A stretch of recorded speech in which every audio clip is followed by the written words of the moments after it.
தலைவர் தளபதி அவர்களின் அன்பு வேண்டுகோளை ஏற்று இன்று தமிழகம் முழுவதும் மாவட்ட வாரியாக, நகர ஒன்றிய கிளை வாரியாக எங்களுடைய தமிழக வெற்றிக் கழகத்தின் கொடி பட்டொலி வீசி பறந்து வருகிறது.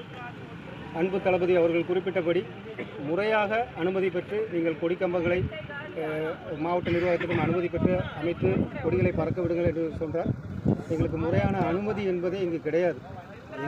எந்த நிர்வாகத்தை, மாவட்ட நிர்வாகமானாலும் எந்த உள்ளாட்சி அமைப்புகளை நாங்கள் அணுகினாலும் எங்களுக்கு முறையான அனுமதி கிடைப்பது இல்லை. அதே சமயத்தில் எங்களுடைய தொண்டர்கள், பொதுமக்களிடம் இது மிகுந்த வரவேற்பை எங்களுடைய தளபதி அவர்களும் எங்களுடைய தமிழக வெற்றிக் கழகமும் பெற்று வருகிறது என்பது மிகுந்த மகிழ்ச்சிக்குண்டான ஒரு செய்தி. 1000 கைகள் மறைத்தாலும் ஆதவன் மறைவதில்லை என்பது போல, நீங்கள் கொடிக்கம்பத்துக்கு என்னெல்லாம் எங்களுக்கு தடைகள் கொடுத்தாலும் பொதுமக்கள் இன்றைக்கி முன் அவங்க சொந்த நிலத்தை எங்கள் தளபதிக்கு வழங்கிட்டு இருக்காங்க. இதுதான் எங்களுக்கு ரொம்ப மகிழ்ச்சியான செய்தி. முதல்ல நீங்கள் கொடிக்கம்பம் நீங்கள் எந்த அனுமதியில் மற்ற கொடிக்கம்பங்கள் பறக்குதுன்னு எங்களுக்கு தெரியலை. எங்களுக்கு எந்த விதமான அனுமதி தமிழகம் முழுவதும் இல்லை.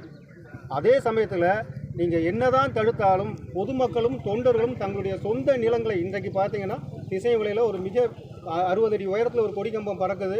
அதுக்கு சொந்த நிலத்தை வழங்கிய ஐயா அவர்களுக்கு எங்களுடைய மனமார்ந்த நன்றியும் பாராட்டுகளையும் தெரிவிக்கிறோம்.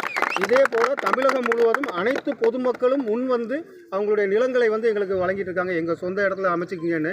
அதனால் தளபதி புகழ் கண்டிப்பாக தமிழ்நாடு எங்கும் பறக்கும். 26இல் எங்களுடைய தமிழக வெற்றிக் கழகத்தின் ஆட்சியை அமைக்கும் என்பதை மகிழ்வோடு தெரிவித்துக் கொள்கிறேன்.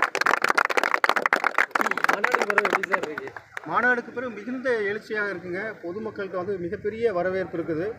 இளைஞர்கள் ரொம்ப ஆர்வமாக இணைந்துக்கிட்டே இருக்கிறாங்க. மாற்றுக் கட்சியிலிருந்தும் எல்லாரும் வராங்க. ஒரு மிக சிறந்த நல்லாட்சி 26இல் அமையணுங்கிறது எல்லாரோட ஒரு நோக்கமாகவும் இருக்கிறதுனால அந்த ஆதரவு எங்களுக்கு அமோகமாக இருக்குது. பிற கட்சியிலிருந்தும் எங்களுக்கு வாழ்த்துக்கள் சொல்லிக்கிட்டே இருக்கிறாங்க. எங்களுடைய தளபதியோட அணுகுமுறை பிற கட்சியினருக்கும் இளைஞர்களுக்கும் குறிப்பாக மகளிருக்கும் ரொம்ப பிடிச்சிருக்குது. அவங்களுடைய வாழ்த்துக்களையும் அவங்க நம்மளுடைய கட்சியில் இணைவதையும் ரொம்ப ஆர்வமாக தொடர்ந்து நடந்துக்கிட்டே இருக்குது. ராஜானே